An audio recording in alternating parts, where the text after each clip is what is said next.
I ain't working today. I thought I'd bring you a random live and just do some talking. I'm on my way to Georgia to pick up my son. I want to pick him up for the weekend. It's Saturday morning, and he's going to be with me tonight, tomorrow, and Monday night. And then Tuesday morning, he's got surgery. He's got to do back surgery. So all y'all, please remember him in your prayers. He's 10 years old. He's got to do he has scoliosis, so he has rods in his back. And every 3 years, we have to go get them replaced. And it sucks, but I'll not be at work next week. I'll be with him. Tuesday morning's is surgery. If y'all can remember him in prayer, it's 6:30 Tuesday morning. And the rest of the week, I'll be with him at the hospital. I'm not leaving his side. I'll be there 24 hours a day. And then he'll go to his mom's when he's done with the surgery, and I'll go back to work on Friday. So I won't be at work at all next week. But I do appreciate y'all watching this morning. God bless all y'all. So, I do these random lives all the time, but let me let you know the Trucking Live with Shawn is sponsored by Connect Now. They sponsor my videos, the Connect Now headsets. They make everything you need, nothing that you don't. So make sure you check out the link below. In the video description, I'll post it after the video, and if you want to go back and look at that, you can do that. But I appreciate every one of y'all that watch and everybody that tunes in. Appreciate that, Noah. I'm glad you're watching this morning. How you doing, brother? So I've got a topic that I'm going to talk about this morning. It's about how to deal with certain things, and I'm learning. I'm a truck driver, so I'm learning. I'm having to learn as I go, as far as working inside the office and working and dealing with different situations and dealing with the corporate type of world when I'm used to out here truck driving. And I've got things that I see. Maybe I'm not a great leader yet as far as working in the office, and I'm still trying to learn and work on things. But I know what I've seen good leaders, and I've seen bad leaders in companies I've worked before, and I know what I don't want to be, and I know what I do want to be. But it just takes time. It takes time to learn all that, and that's definitely what I'm working on. But so I want to talk to you this morning, and this is just random talk, really. But it's about trying to gain respect if you're a leader in the office. How to gain respect and lose respect. These are my opinions. This is how I feel. And just let me know in the comments what you think, because we all deal with different leaders. We have to deal with dispatchers. We deal with, we deal with safety department. I'm not in dispatch. I'm more of in a safety department area. But, and I'm learning different things, and I see things that I don't like, and I see things that I do like. And I listen to other people, and I talk to drivers all across the country, and they tell me things they hear and things they like and don't like. And I just want to share my thoughts and kind of ramble on this morning a little bit. So hopefully you get something out of it, right? But see, if you're in a leadership position, right, and you always constantly demanding respect from somebody, by demanding it, you're not going to get it. You got to earn it. And there's a difference between demandance and insubordination. And I believe this other area is disrespect. And that's somebody that's throwing comments at you. Somebody is undermining you. Somebody is making you look bad. Then, if you demand respect, you lose respect. So if somebody's being disrespectful for you and you just demand respect, the respect don't go up. But if you would say, hey, let's debrief. See, I had a question the other day. They said, Shawn, how do you handle insubordination? How do I handle insubordination? That's the question they asked. And I think if you go to answer that question, you actually have to think through some things. You have to think about this. What is insubordination? What does that mean? Is it, they're not following my instructions? Are they asking some pointed questions? Is it some level of sabotage or that you can see happening? I think you have to clarify about what you mean insubordination. Because when we hear the word insubordination, when I hear the word insubordination, what we think of is some outright mutiny behavior or just defiant rebellion. Right, so let me ask you this. So when you hear the word insubordination, you're thinking about something pretty extreme, right?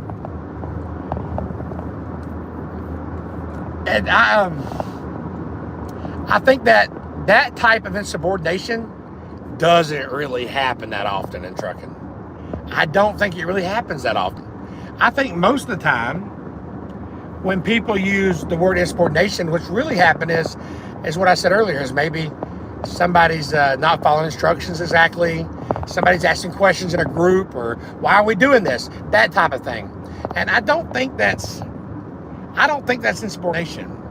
I think that's resistance. What I'm going to call resistance, which I think is a normal thing that's going to happen to you as a leader. There will be resistance from your team. You have to expect it. You have to embrace it. And when I feel that type of resistance, I have to think to myself, guess what? I'm getting this resistance because of me. It's my fault. That's what's actually happening. I haven't explained something correctly. There's some part of this they don't understand or haven't explained well. There's a why am I having this problem convincing them of the plan. So when I'm working on these safety scores and I'm working on this fuel mileage and I get people that get upset with me, I'm having to think, okay, it's not really insubordination. Okay, and they say, well, I'm not doing it, I don't understand it, and they get upset. You know, people are quickly to want to, or maybe write them up, and they're like, Shawn, write them up, or, he's telling me that, but, other drivers are like, hey, why don't you, it's not about that. Maybe it's me, maybe I haven't explained it right, and that's what a leader needs to do, is explain this stuff better. So that's what I'm going to try to do, and to bring our scores up in the company, and to bring our fuel mileage up in our company, and the things that I'm working on. And this can work with dispatch, this can work with safety, can work with anywhere, is you've got to look at, maybe you haven't explained it correctly. Maybe the driver's not getting all upset at once. I hear dispatch, they get upset. Oh, that driver's he's been insubordinate. I mean, is he? Or maybe he doesn't understand the change, or maybe he doesn't understand what's going on. I mean, these things we have to think about. Like, that's got to be on me, or whoever the leader is. And why can't I communicate properly? Haven't I built a better relationship with this individual? Are they giving this resistance because I've become too familiar? Do I have a relationship that's too close? Have I become a friend instead of a leader? All those things require me to ask, what mistake did I make and how can I fix it? How do I fix it? Do I build a better relationship?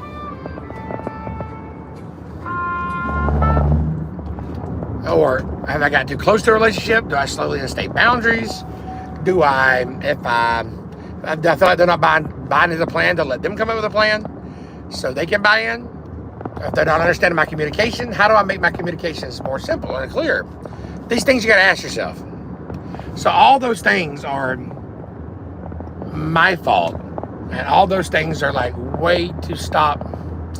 And that attitude, that resistance, and what people also refer to as insubordination, when it's not. Like if you're talking uncontrollable terror inside your team, then you have to take action to discipline and remove them.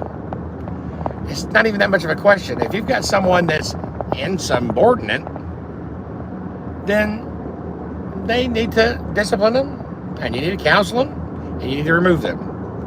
Either they fix yourself or you remove them. You got to escalate the escalation of counseling very quickly. Okay, so in the SEAL teams, for example, it is very seldom that somebody gets kicked out of the SEAL teams for insubordination. I mean, I can think of maybe one or two examples I've heard of. Bad behavior, yes. But bad behavior because they did something stupid, and they come out and apologize. They just did something stupid. Very rarely will somebody have something straight up insubordination. But there's one more area, right? Between resistance and insubordination. And I believe that this other area is disrespect. So now we have another area, disrespect. You got somebody that's throwing comments at you. You got somebody that's undermining you. You've got somebody that's making you look bad. So, and I think that can be mistaken as straight up insubordination. Who do you think he is? Trying to call me out in front of everybody.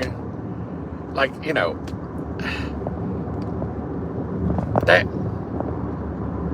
I mean, SEAL teams will do dumb things to each other, and they can be disrespectful. And if somebody's sensitive, that can sting somebody.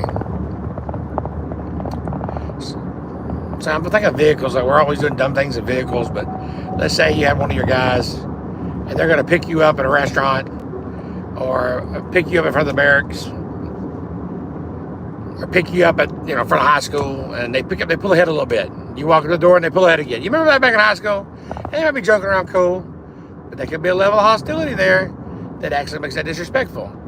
So we can have situations where people are being disrespectful, and yes, you have to address it. And it's, once again, as we talked about, when we address it,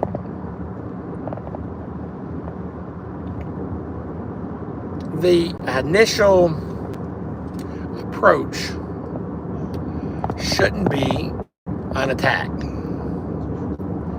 To start out with, you better start disrespecting me. If that's where you start, you can win that technical battle. That person might, roger that, sir. But where do you end up, though? You end up, when you demand respect, you lose respect. When you demand it, you lose it. So instead of being disrespectful to you and you demand respect, their respect for you doesn't go up. But if you say, hey, listen, man,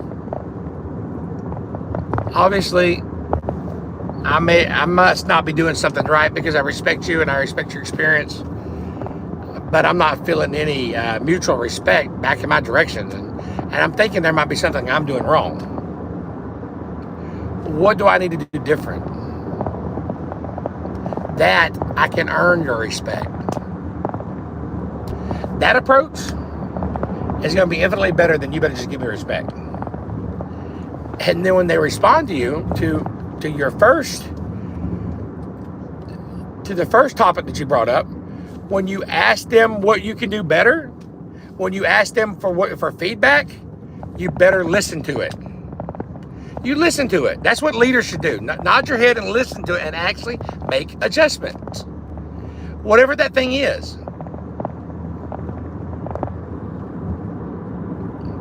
Now, is there a dichotomy here? Can we go too far with this?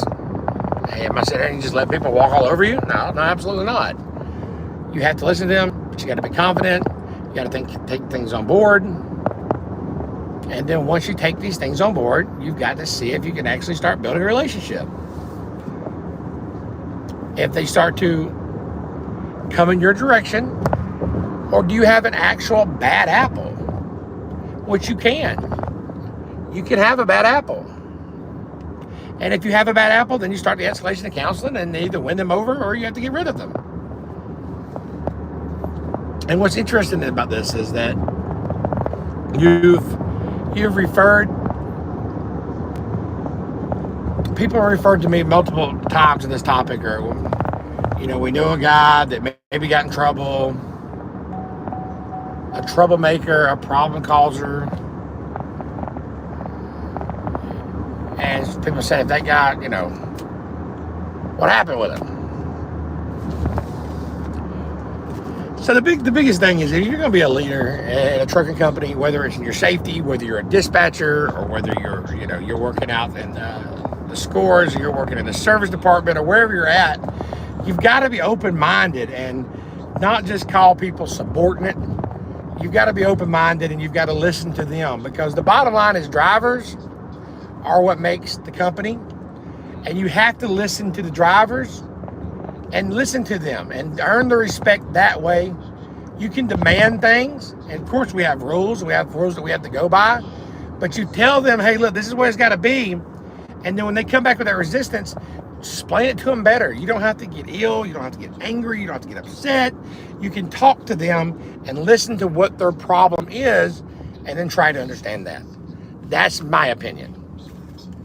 So, anyways, that's my 2 cents in. Appreciate you watching this video. Thank you for listening to my rant this morning. This is Trucking Life with Shawn, baby. Let's get it.